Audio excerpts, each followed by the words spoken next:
Welcome to our channel. నేను మీ లక్ష్మణ్. భక్త కన్నప్ప అటు మంచి ఫ్యామిలీతో పాటు మంచి అభిమానులు కూడా ఎన్నో రోజుల నుంచి ఈ సినిమా రిలీజ్ కోసం అయితే ఎదురు చూస్తున్నారు. సో రిలీజ్ అయిన అన్ని సెంటర్ల నుంచి అయితే పాజిటివ్ టాక్ అయితే ఈ సినిమా గురించి చూడడం కూడా జరిగింది. మంచి రివ్యూస్ కూడా రావడం జరిగింది. అట్ టైం బుక్ మై షోలో కూడా గంటకి 10,000 టికెట్లు అయితే బుక్ అవుతుంది. సో మంచివారు పడ్డ బాధలు ఒకటంటే చెప్పుకోవచ్చు, ఒకటి కాదు కొన్ని వందలు అయితే ఉన్నాయి. ఒక పక్క ట్రోల్స్, మరొక పక్క ఫ్యామిలీకి సంబంధించి ఎన్నో ఇబ్బందులు. సో ఫ్యామిలీ నుంచి కూడా ఈ సినిమా మీద కొన్ని విమర్శలు కూడా రావడం. సో మొత్తం మీద ఈ సినిమా ఈ రోజు రిలీజ్ అయ్యి సక్సెస్ఫుల్ గా దూసుకెళ్తుంది. సో మంచి ఫ్యామిలీతో పాటు అభిమానులు కూడా పెద్ద ఎత్తున సంబరాలు అయితే చేసుకుంటున్నారు. ఈ సినిమా సంబంధించి ప్రస్తుతం మనతో కూడా మాట్లాడుతుంది సీనియర్ జర్నలిస్ట్ అప్పాజీ గారు ఉన్నారు. ఆయనతో కూడా మాట్లాడదాం. సినిమా సంబంధించి కావచ్చు, సినిమా మీద జరిగిన ట్రోల్స్ విషయం కావచ్చు, ఈ రోజు చాలా విషయాలు మనతో పంచుకోవడానికి మనం ఉంటున్నాం. నమస్తే. మొత్తం మీద మంచి వారి ఫ్యామిలీ బిగ్ రిలీఫ్.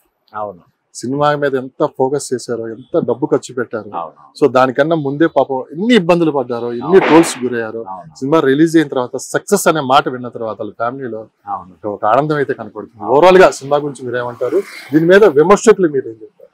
అంటే ఆల్రెడీ ఇప్పుడు ఇందాక మీరు చెప్పినట్టు చాలా అవాంతరాలు అవరోధాలు దాటుకొని ఈ సినిమా వచ్చింది. ఇప్పుడు ఇండస్ట్రీలో ఇప్పటికే చాలా మంది పాజిటివ్ గా ట్వీట్ చేయడం మనం చూస్తూ, ఉదాహరణకి స్టార్ ఎంటర్టైన్మెంట్ సూర్యదేవ నాగవంశీ దీని గురించి చాలా పాజిటివ్ గా ట్వీట్ చేశారు. అంటే ఏదైతే మంచు విష్ణు నుంచి వస్తున్న సినిమా, లేదంటే మంచు ఫ్యామిలీ నుంచి వస్తున్న ఈ సినిమా గురించి ట్రోలింగ్స్ ఇవన్నీ జరిగి రావడం వల్ల ఈ సినిమా గురించి అందరూ ఆసక్తిగా ఎదురు చూశారు ఎలా ఉంటుంది ఏంటని చెప్పి.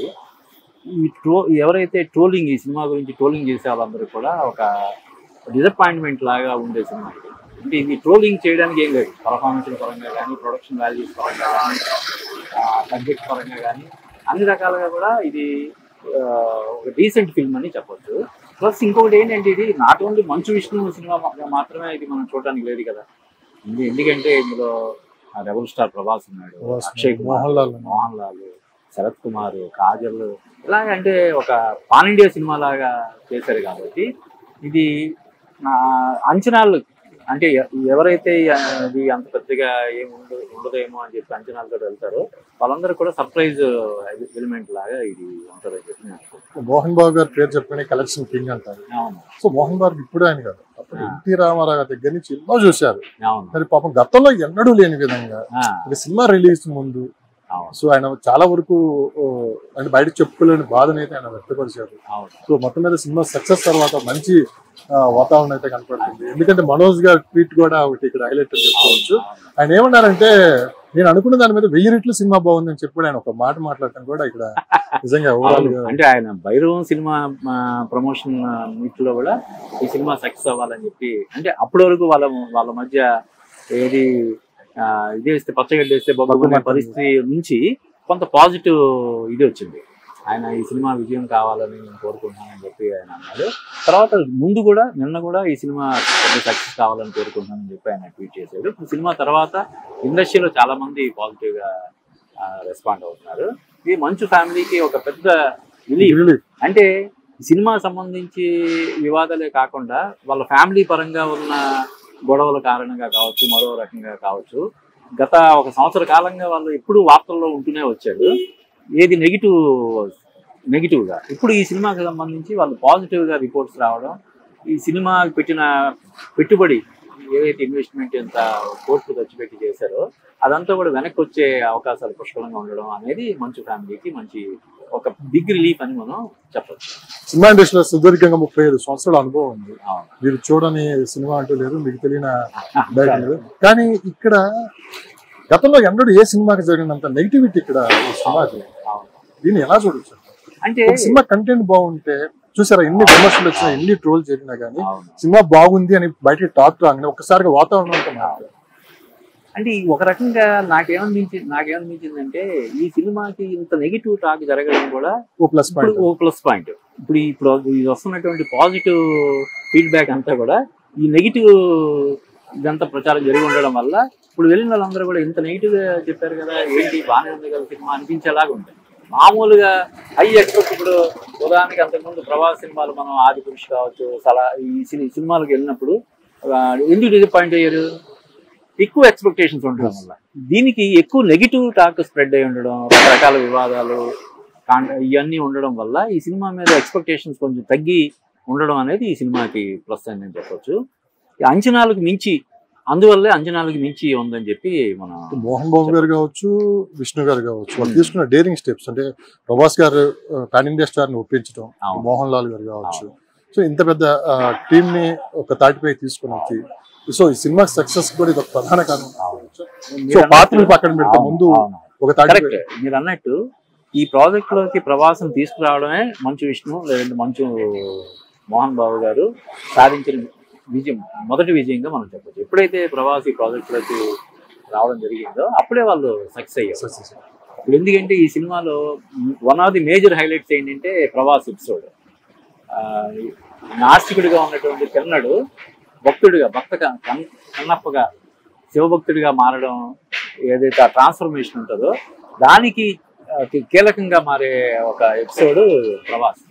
కాబట్టి ప్రభాస్ ఉండడం ఈ సినిమాకి చాలా పెద్ద ప్లస్ పాయింట్ అయింది. దానివల్ల ఇప్పుడు మీరు ఇందాక చెప్పినటువంటి బుకింగ్స్ కానీ ఓపెనింగ్స్ కానీ ఇంత పాజిటివ్గా ఉన్నాయంటే అది క్రెడిట్ చాలా వరకు మనం ప్రభాస్కి అకౌంట్లో మనం వేయొచ్చు అని చెప్పి నా కంటెంట్. అసలు కంటెంట్ బాగుంటే ఎన్ని విమర్శలు చేసినా, ఎంత ట్రోల్ చేసినా కానీ ఆ కంటెంట్ ముందు ఏది నిలబడదు అని చెప్పడానికి ఒక చిన్న ఎగ్జాంపుల్ అని చెప్పుకోవచ్చు. అంటే కంటెంట్ పరంగా చెప్పాను కదా, క్రిటిసైజ్ చేయడానికి ఏమి లేదు ఇందులో. విజువల్స్ పరంగా కానీ, కంటెంట్ పరంగా కానీ, మ్యూజిక్ పరంగా కానీ, సినిమాటోగ్రఫీ పరంగా కానీ అంతా కూడా పాజిటివ్గా ఉంది. అంటే డెఫినెట్గా చిన్న చిన్న మైనస్లు అయితే ఉంటాయి, విజువల్ ఎఫెక్ట్స్ పరంగా కానీ, లేకపోతే ఇలాగా కొన్ని మైనస్లు అయితే కొన్ని ఉన్నట్టు అనిపిస్తుంది. కానీ ఓవరాల్గా అంటే ప్లస్లు ఎక్కువ ఉన్నప్పుడు, మైనస్లు తక్కువ ఉన్నప్పుడు దాన్ని మనం ఇదిగానే చూడాలి. కాబట్టి ఇందులో ప్లస్లు ఎక్కువ ఉన్నాయి, మైనస్లు తక్కువ ఉన్నాయి. కాబట్టి ఇది నాట్ ఓన్లీ మంచు అభిమానులే కాకుండా భక్తి సినిమాలని ఆదరించే వాళ్ళు, సినిమా ప్రేమికులందరూ కూడా ఇది మోస్ట్లీ అంటే ఒక 80 to 90% సినిమా ప్రేమికులందరూ కూడా ఆదరించేలాగా సినిమా రిలీజ్ ముందు కొన్ని వర్గాలను కించపరిచారని చెప్పి కూడా కొంత ఆందోళన దిగటం కూడా జరిగింది. అంటే ఇందులో బ్రహ్మానందం, సప్తగిరి క్యారెక్టర్ తోటి వాళ్ళిద్దరూ పంతులుగా నటించారు. బహుశా వాళ్ళిద్దరూ చెప్పినటువంటి డైలాగుల వల్ల అబ్జెక్షన్ వచ్చి ఉంటుంది. సినిమాలో అయితే మరి అవి తొలగించడం వల్ల కావచ్చు, కొన్ని సీన్లు ఏమైనా డిలీట్ చేశారు. అలాంటివి మీకు ఏమైనా కనిపించలేదు? లేదు, అబ్జెక్షనబుల్ గా ఏది కూడా మనకి అనిపించలేదు. సినిమా సంబంధించిన విషయాలు అయితే ఫస్ట్ హాఫ్ స్లోగా ఉంది, సెకండ్ హాఫ్ మొత్తం సినిమా పీక్ స్టేజ్కి వెళ్ళిపోయిందని చెప్పి కూడా అంటే సెకండ్ హాఫ్ పర్టికులర్ గా ప్రీ క్లైమాక్స్ కానీ క్లైమాక్స్ కానీ చాలా బాగుండడం వల్ల ఫస్ట్ హాఫ్ కొంచెం స్లోగా ఉందని విమర్శలు అయితే వస్తున్నాయి. కానీ ఫస్ట్ హాఫ్ కూడా బాగుంది. పర్టికులర్ గా కిరణుడు పాత్రకి ప్రేయసిగా నటించినటువంటి అమ్మాయి ప్రీతి, ఆ అమ్మాయి పర్ఫార్మెన్స్ కానీ, అలాగే ఇందులో మరియమ్మ క్యారెక్టర్ చేసిన ఐశ్వర్య అని సీనియర్ ఆర్టిస్ట్ లక్ష్మి వాళ్ళ అమ్మాయి, సీనియర్ హీరోయిన్ లక్ష్మి వాళ్ళ అమ్మాయి, ఆ అమ్మాయి పర్ఫార్మెన్స్ కానీ, పర్ఫార్మెన్స్ల పరంగా అతను డైరెక్టర్ ముఖేష్ కుమార్ సింగ్ ది బెస్ట్ పర్ఫార్మెన్స్ తీసుకున్నాడని మనం చెప్పొచ్చు. భారీ బడ్జెట్, సో ఆస్తులు తాకట్టు పెట్టి మరి ఇక తాడో పేడ తేల్చుకున్నాను దిగారని చెప్పి చాలా సందర్భాల్లో వాళ్ళు చెప్పడం కూడా జరిగింది. స్క్రీన్ మీద కనపడింది సార్, ఆ బడ్జెట్ అంత పెట్టారు కదా. అంటే అంటే ఈ రెమ్యూనరేషన్లో ఉంటాయి కదా. ఇప్పుడు ప్రభాస్ అయితే ఏం తీసుకోలేదని చెప్పి ఆయన మంచు విష్ణు గారు చెప్తున్నాడు. మరి అక్షయ్ కుమార్ కానీ, మోహన్ లాల్ కానీ, శరత్ కుమార్ కానీ వీళ్ళందరూ డబ్బు పారితోషికాలు తీసుకోకుండా నటించారు కదా. మరి పారితోషికాలకే చాలా ఖర్చు అవుతుంది. న్యూజిలాండ్లో షూట్ చేయడం, ఇంతమంది ఆర్టిస్టులు ఉండడం, విజువల్ ఎఫెక్ట్స్ కానీ వీటన్నిటి ఖర్చు పెట్టడం వల్ల డెఫినెట్గా ఖర్చు అవుతుంది. కానీ వీళ్ళందరూ ఉండడం వల్ల ఇప్పుడు వాళ్ళు ఇందాక అన్నారు ఆస్తులు కుదువ పెట్టి మరి ఈ సినిమా తీశారని చెప్పి, ఇప్పుడు నిజంగా వాళ్ళు ఈ సినిమా కోసం ఏదైనా అలా చేసి ఉంటే అవన్నీ వచ్చేస్తాయి, వెనక్కి వచ్చేస్తాయి. సినిమాకి అంత ఖర్చు పెట్టారు కదా, సినిమా చూసిన తర్వాత తీసుకున్న డేరింగ్ స్టెప్ ఎంతవరకు కరెక్ట్ అని అది అంటే ఇంతమంది ఆర్టిస్టులు ఉండడం వల్ల ఒక 50% ముందే, విడుదలకు ముందే అది సేఫ్ జోన్లోకి వెళ్ళిందని చెప్పొచ్చు. అంటే ఓటీటీ పరంగా కానీ, శాటిలైట్ పరంగా కానీ, ఇలాగా ఆడియో పరంగా కానీ సేఫ్ జోన్లోకి వెళ్ళింది. మిగతాది ఇప్పుడు థియేటర్ కల్గా కూడా మంచి రెస్పాన్స్ ఉంది కాబట్టి ఈ వేరియస్ ఫ్యాక్టర్స్. తర్వాత ఇది డివోషనల్ సబ్జెక్ట్ కాబట్టి ఇది ఏదో ఒక ఏరియాకి మాత్రమే పరిమితం కాదు కదా, మొత్తం ఆల్ ఇండియాలో అందరూ చూస్తారు. ఆర్టిస్టులు కూడా అందరూ ఉన్నారు కాబట్టి, అటు మలయాళం నుంచి మోహన్ లాల్ ఉన్నాడు, తమిళ నుంచి శరత్ కుమార్, ఈ అక్షయ్ కుమార్ హిందీ నుంచి వీళ్ళందరూ ఉన్నారు కాబట్టి ఇది ఒక పాన్ ఇండియా సినిమా కాబట్టి డెఫినెట్గా ఆల్ ఇండియా రేపొద్దున ఓటీటీలో కానీ శాటిలైట్లో కానీ వచ్చినప్పుడు కూడా అందరూ చూసి ఒక ఆస్వాదించేలాగా ఆ సినిమా ఉందని ఒక సీనియర్ జర్నలిస్ట్ గా, ఫిల్మ్ జర్నలిస్ట్ గా ఒక సినిమా ఎంతో కష్టపడి కొన్ని కోట్ల రూపాయలు ఖర్చు పెట్టి సినిమా వేస్తుంటారు. దాన్ని చిన్న చూపుగా కిల్లింగ్ చేయడానికి ఉచిత సలహాలతోటి చాలా మంది చాలా ట్రోల్ చేస్తుంటారు. అలాంటి వాళ్ళు మీరు ఇచ్చేసారు. అంటే అన్ని సినిమాలు అందరికీ నచ్చాలని లేదు కదా, ఇది భావ ప్రకటన స్వేచ్ఛకి సంబంధించినటువంటి అంశం. కొంతమందికి కొన్ని సినిమాలు నచ్చుతాయి, కొంతమందికి నచ్చవు. అయితే అది వ్యక్తం చేయడంలో మరి హార్ష్గా కాకుండా, అంటే ఒక సద్విమర్శ అనేది ఎప్పుడు మనం స్వాగతించాలి. మరీ దురుద్దేశపూర్వకంగా వేరే ఎజెండా తోటి చేసే విమర్శల్ని. కానీ ఈ సినిమా విషయంలో దురుద్దేశపూర్వకంగా జరిగిందంటారు?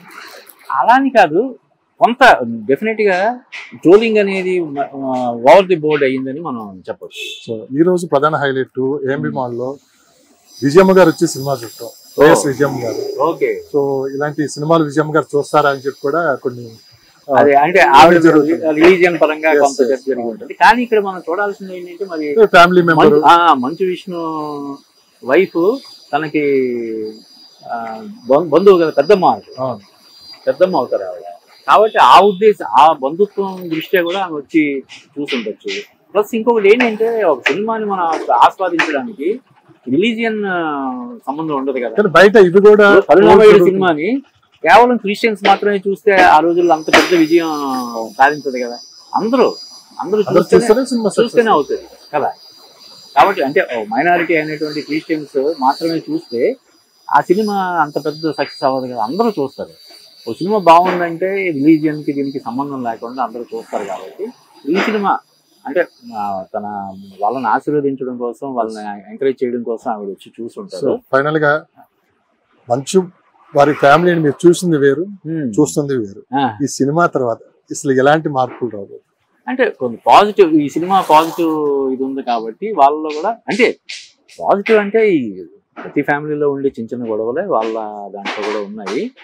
అవి కూడా ఇప్పుడు మంచు మనోజ్ చేసినటువంటి ట్వీట్లు కానీ, ఈ రోజు స్వయంగా తను కూడా థియేటర్కి వచ్చి సినిమా చూడడం ఇవన్నీ చూస్తే అవి కూడా ఇంకా సమస్య పోయేమని చెప్పి మన సక్సెస్ అనేది అందరికీ ఒక బూస్టింగ్ అది.